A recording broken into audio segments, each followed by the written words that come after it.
This is an experiment with different types of mirrors. So this is a different red, I would say, and a different green. This is a yellow. So a yellow going through and a purple light being reflected. So if I turn these mirrors, they will create a kind of shadow play. Let me see if I can turn it on.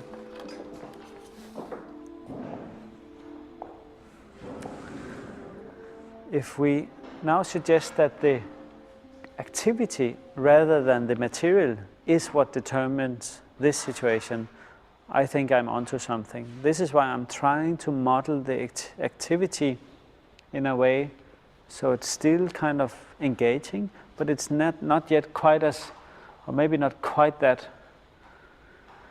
beautiful as it is now, because now it tends to look slightly on the side of a perfume, sort of perfumated piece of architecture, but it has some great moments when the kind of ripples kind of move around.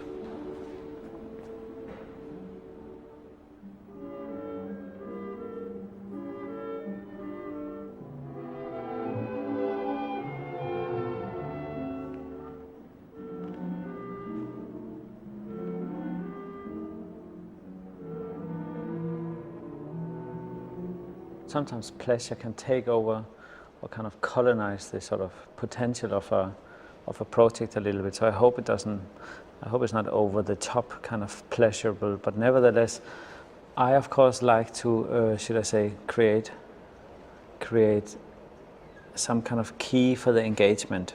And something very exciting or something quite exciting can sometimes be that sort of entrance in terms of, you know, the surprise element of pleasure, in terms of just sort of catching people and sort of suggest that it's worthwhile to get a little bit more engaged.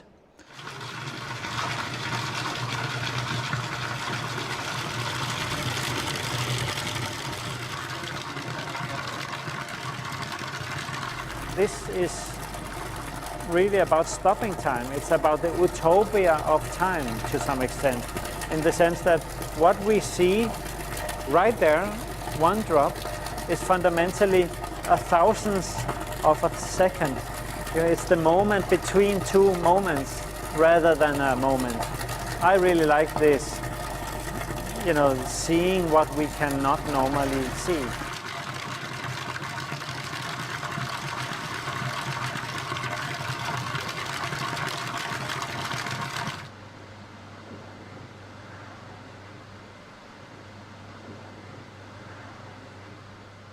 The interesting thing is about a rainbow that as we move around in this space, the degree or, you know, the rainbow changes accordingly.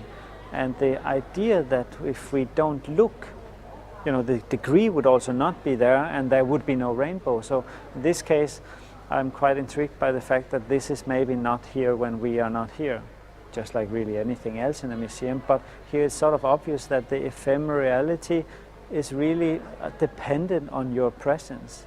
We, so to speak, project the rainbow onto the water.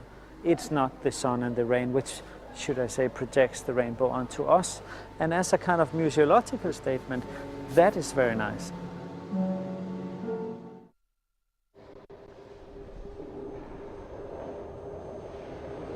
So jetzt tropft es nicht genug. Komisch. Das ist, weil das so eine Naturschwamm ist.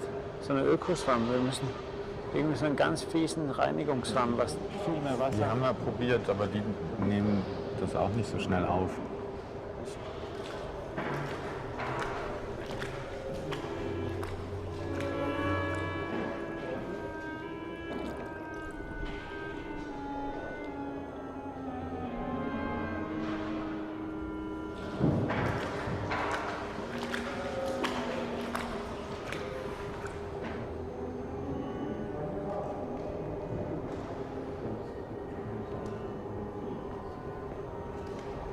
Vielleicht müssen wir was anderes nehmen als ein Schwamm. Sieht eh ein bisschen albern aus.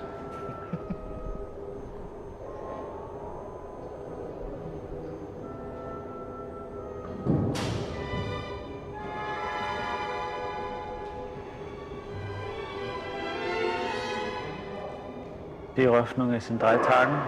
Das heißt, wir können, heute ist der Tag schon fast vorbei, aber morgen und übermorgen arbeiten. Und das klappt natürlich sicher. Die wollen das wohl so haben hier im Museum, dass die am letzten Tag natürlich alles macht.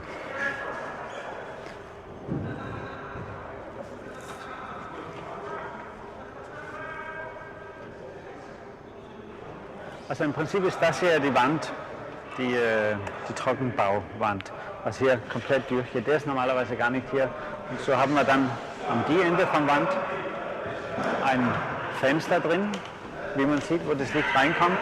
Der letzte Raum hier unten ist dann eine Folie, wo man auf die Seite des Holzdeck im Prinzip im ganzen Raum einen Holzboden hat und auf die andere Seite das Wasserbecken. Und dann kann man, je nachdem, von wo man das sehen will, die Wasser und das Wellen auf die eine Seite oder der Leinwand, der Rückprojektion auf die Folie auf die andere Seite.